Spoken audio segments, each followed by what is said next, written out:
Ladies and gentlemen, welcome. It's my pleasure and honor to present you a clinical case with a focus on HIV drug resistance. The case is quite complex in its nature with evolution of multiple resistance issues, so I hope it will be of interest. These are my disclosures. So we have a currently 47-year-old male patient who was diagnosed some time ago in 1997 when there was no availability of a baseline resistance sampling, with baseline viral loads also not being available. We have sampling for viral loads from 2000 with anti-HBC total positive, so with history of hepatitis B, but has never seen it, anti-HCV negative at baseline, syphilis negative. And as unfortunate as the patient was at the baseline, he has developed a Burkitt lymphoma in the left maxillary region, which was subsequently treated with chemo and radiotherapy. This was complicated by the partial loss of a bone where the bone implant was placed and loss of the eyesight on the same site. So in the further time of a patient observation, the eye was replaced with an artificial one. He's living between two countries, between Poland and Africa. So the first malaria was in 2002, and it was Plasmodium falciparum, which was not very severe.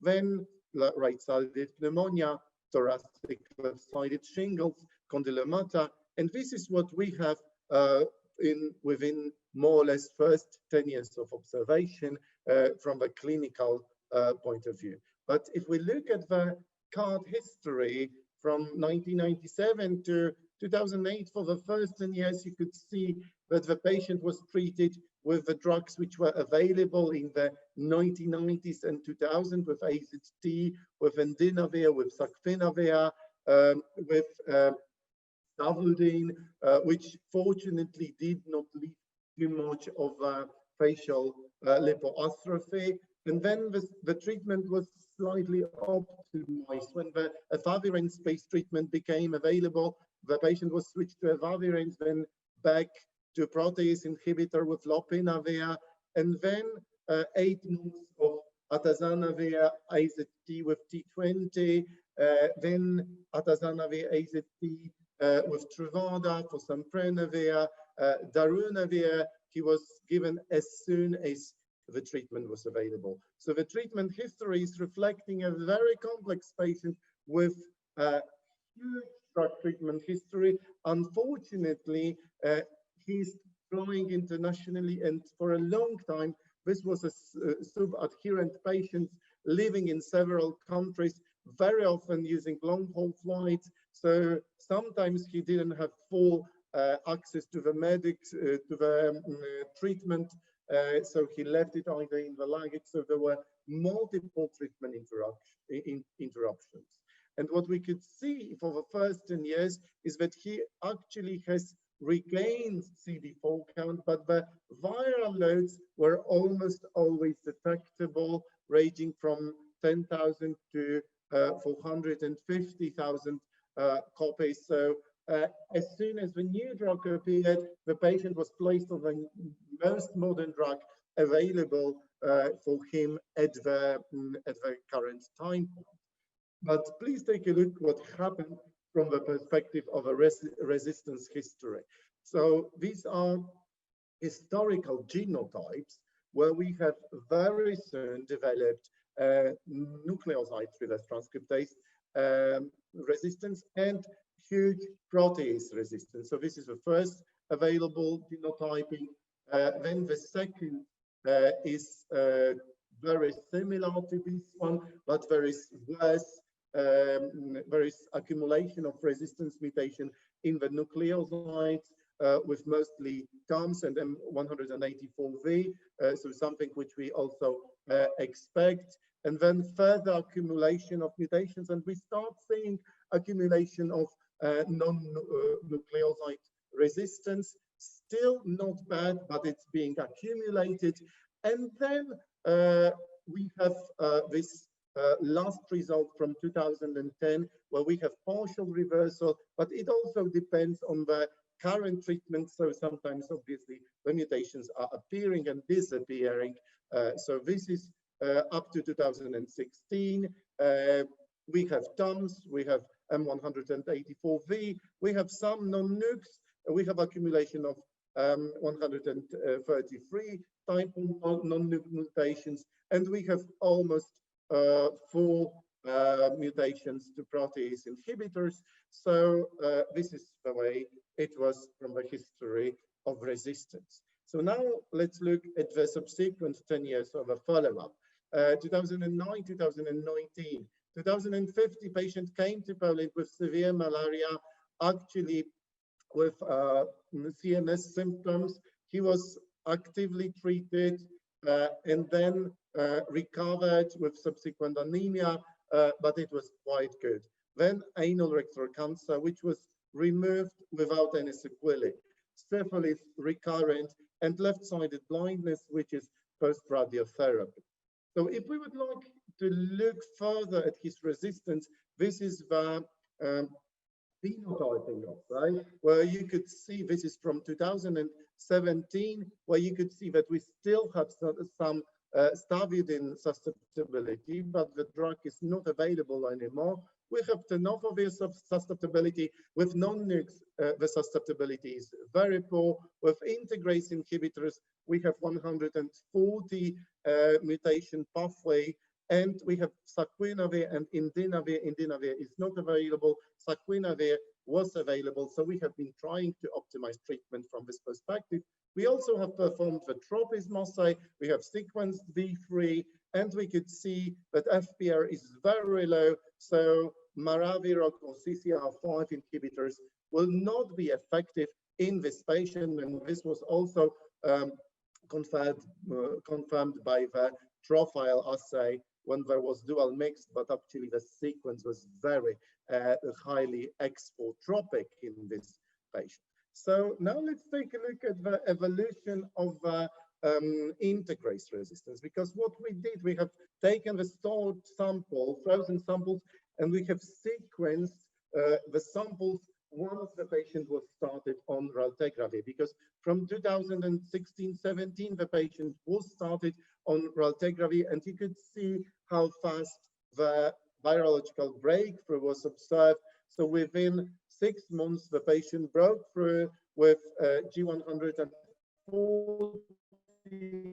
and Q148H mutation, and then the virus became fixed.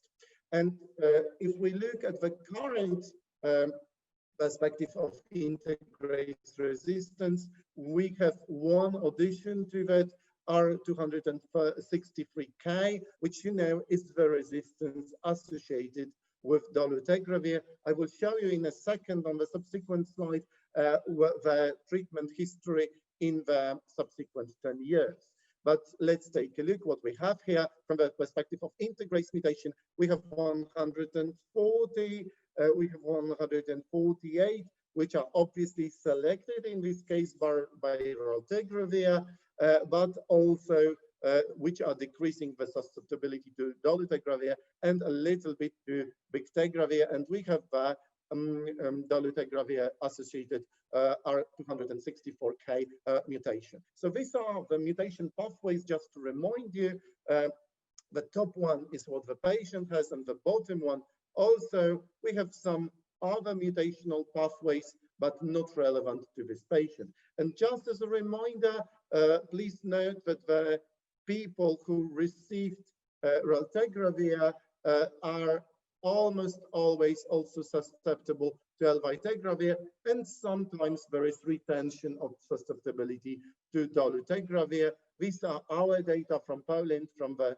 rescue therapy after raltegravir failure. So we could see that we could very often save patients with dolutegravir or now with bictegravir. But let's take a look, let's go one step back and let's take a look at the treatment 2010, 2020. So the patient was on tenofovir, the FTC, intermittently with T20, raltegravir, atravir, darunavir, and we have just seen that this has caused the first mutation on integrase development. Then we have recruited the patient to enter the attachment inhibitor clinical trial. We have switched raltegravir to BID dolutegravir, and then after looking into the data, we have increased dolutegravir to the non-standard dose, 100,050 milligrams with retention of atravir, saquinavir, attachment inhibitor,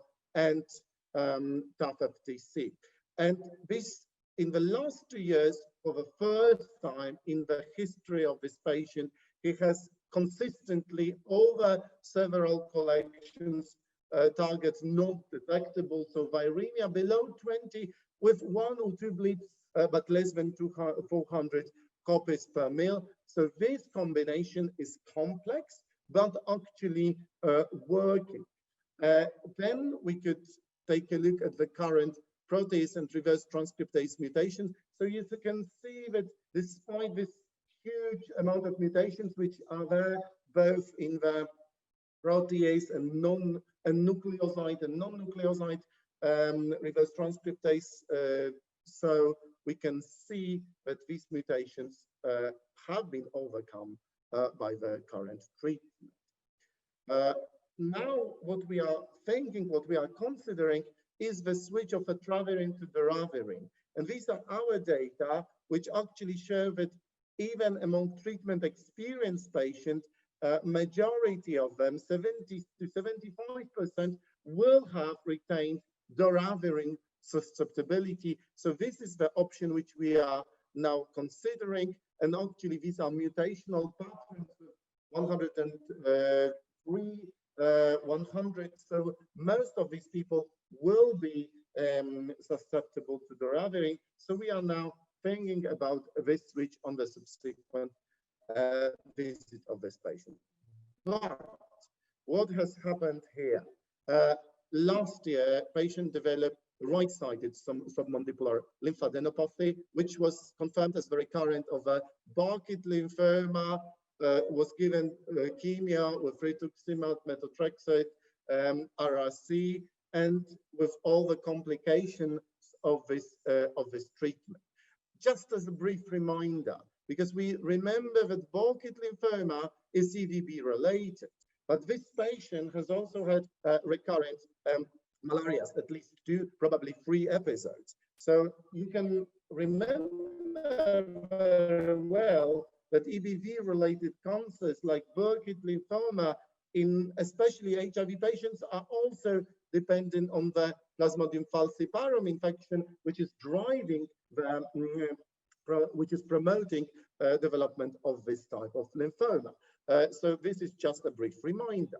So the issues here, despite recurrent Burkitt, the patient still travels, now is on the chemo, so the travel is reduced, variable adherence, the best virological suppression, probably related to the optimization of the integrase, but also attachment inhibitor, and now drug-drug interactions with chemo, which are also a very important issue here. So you can see that only that most of these drugs are not associated with significant DDIs. Just watch out for stemsavir versus methotrexate. So success, 23-year-old survival. This patient is a fighter with quite good lymphocyte CD4 count. So just to finish, these are the challenges in the heavily treated patients. The data were shown by OPERA cohort. The data were shown that even definition of this highly treatment experienced patient is very difficult, but if you work hard, there can be option to have virological success in this patient. Obviously not in all of the cases, but very often. So here I would like to conclude this case. Obviously, we wait for the further novel drugs which can improve the treatment options for these heavily treated patients, but clinical progression is very often in discordance with virological success. So here, after presenting my data of our complex case, I would like to thank you from Poland, from the autumn, and hopefully you enjoyed my presentation. Thank you very much.